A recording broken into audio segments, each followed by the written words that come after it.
We love pizza, and so we tend to eat it a lot. For this reason, it's a good idea to have a few pizza recipes to choose from, so that you can still enjoy some variety. If you're a fan of pesto and garlic, you'll want to try today's pizza recipe for pesto pizza al portafoglio. Let's get started. Ingredients: makes 1 large pizza, about 6 sundried tomatoes, green olives, about 12. We are using these fitted termite olives.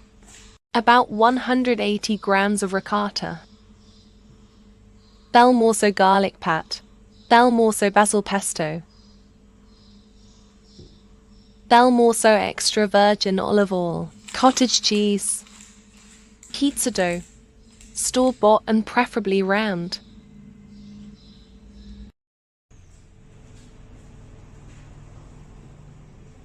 Lay your pizza dough on a dish with some baking paper. Top the pizza dough with the pesto.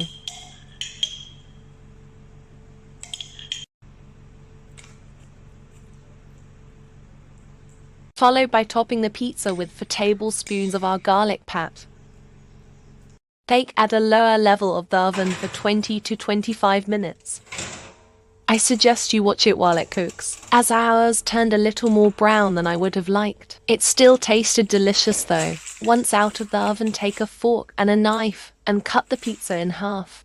Next, top with the cut olives and sundried tomatoes. Grate a good amount of parmesan and top with the ricotta or cottage cheese. Drizzle some Belmorso extra virgin olive oil and enjoy. Feel free to fold and enjoy this pizza al portafoglio, which is an Italian street food trend, or eat it like a regular pizza. Thank you for watching. Buon Appetito!